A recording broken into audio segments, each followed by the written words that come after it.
Hello and welcome to Star Citizen Sunday. This is a weekly show which covers all the news of Star Citizen from the week just past. I am your host Mac, so let's get on with it. This week we have a ship shape on the Eclipse, we see some improvements to the moons and Levski, plus the Delta Patcher goes into internal QA. So around the verse this week had the studio update from Frankfurt. Recently they did have all the senior staff from all the studios have the annual summit to discuss the ongoing and upcoming plans.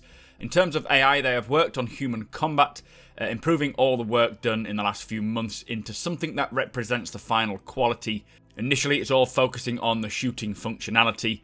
They're improving the behaviours relating to the first initial reactions when spotting something non-friendly, either seen or heard at a range of distances. They've converted ship AI to the new updated versions as well as for the weapons, shields and countermeasures. They're all now working with Item 2.0 system. This is all part of the ongoing process of switching all the ships from the Kythera AI to the Subsumption AI. Both ships and vehicle seats can now be controlled by either players, NPCs or an AI module. The AI module can be attached to any seat or turret and execute behaviour logic defined by the Subsumption editor. Very, very cool.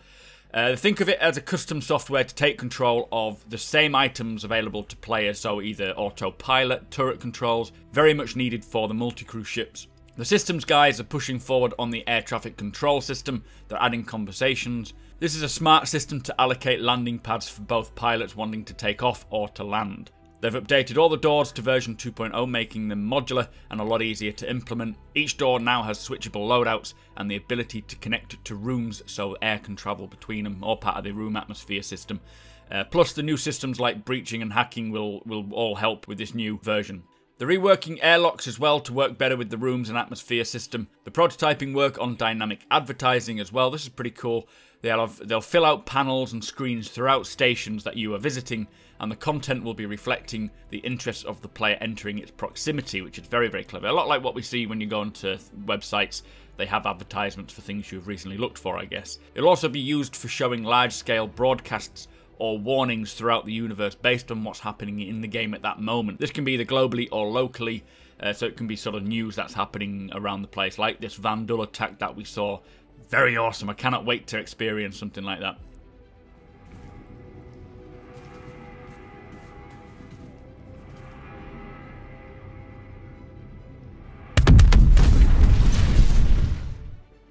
In terms of lighting, they are continuing work on the surface outposts, in particular habitation. They're trying to improve the amount of visibility on the dark side of the moon as well. It was just way too dark, so they're adding another layer of atmospheric glow and radiance.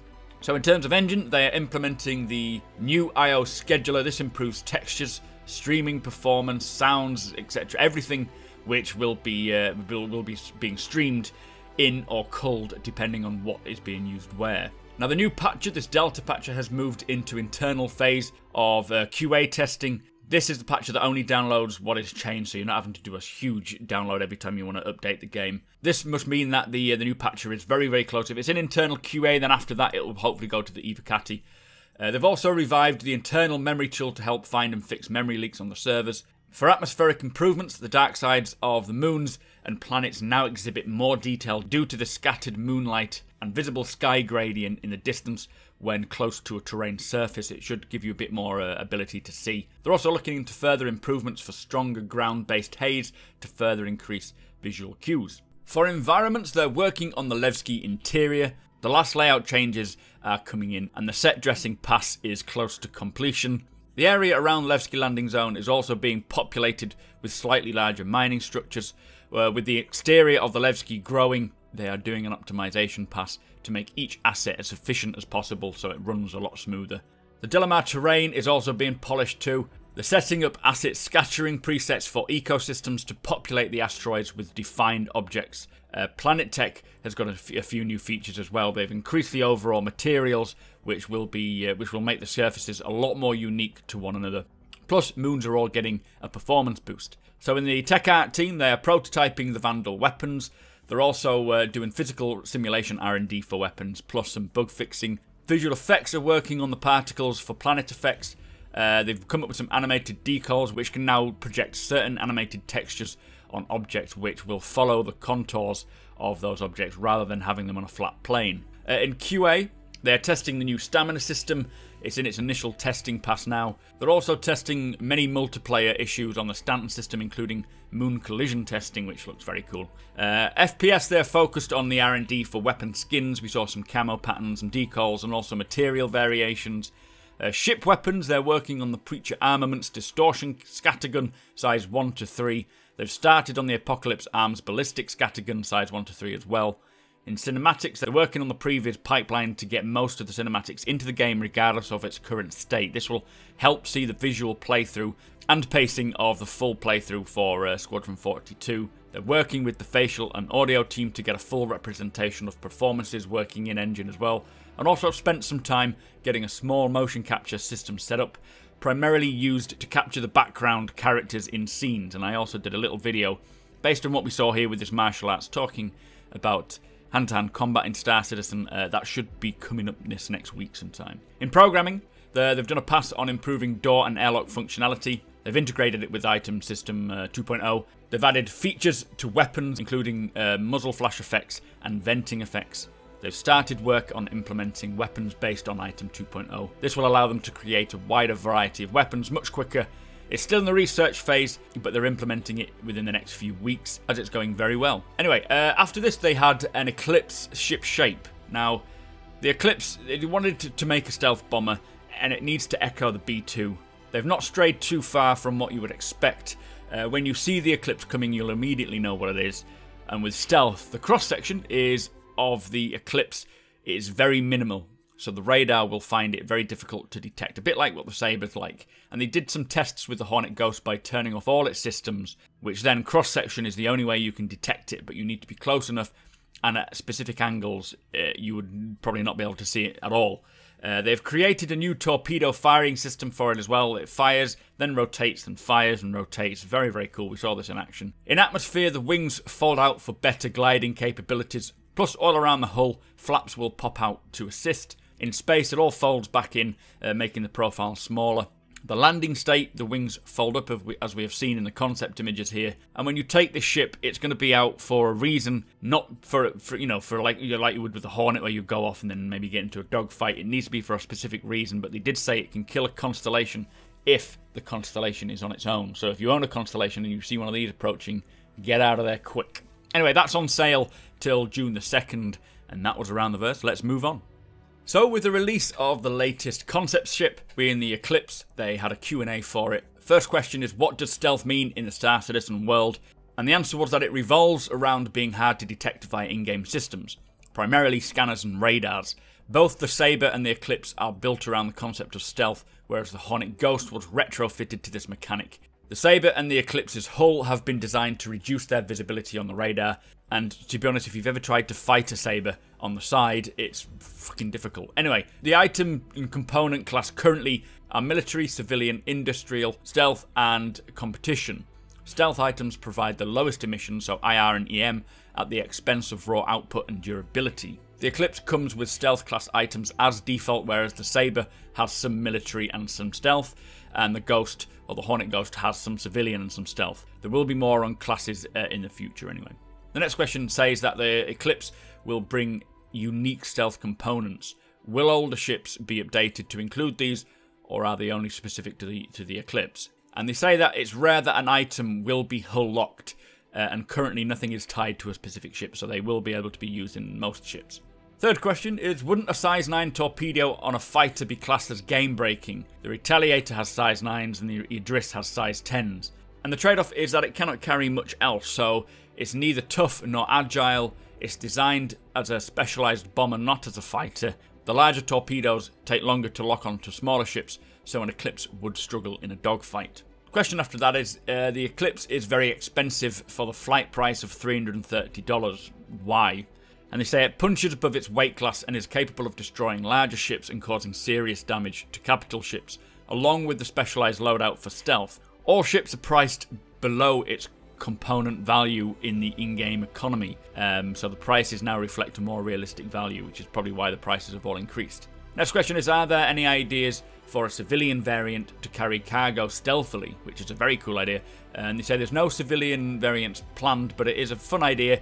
They also no plans on swappable bays, so maybe in the future we'll see a variant of this, we will see. Next question is, will the torpedo bay be modular to carry anything other than 3 size 9 torpedoes, maybe more regular missiles or potentially more size 5 torpedoes? And they say the Eclipse is an extremely specialized vessel designed to excel at its intended task and role, so it's not planned. Next question is, what ship hangars can it fit in? And they say it cannot fit in the Polaris, but it should fit in the Javelin. Can the Eclipse bomb both air-to-air and ground and air-to-ground? And they say if you can lock onto a target, you can attack it with the torpedoes regardless of whether it's in the air or on the ground. Next question is, what quantum travel range can we expect? And it says, in between the Gladiator and the Harbinger, a single mission is best planned rather than a daisy chaining of a few missions together.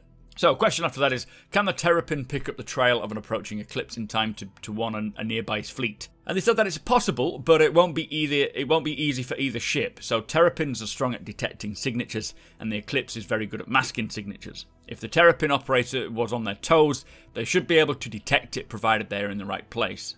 Next question, how many Eclipse would it take to take down a Polaris or an Aegis, for example?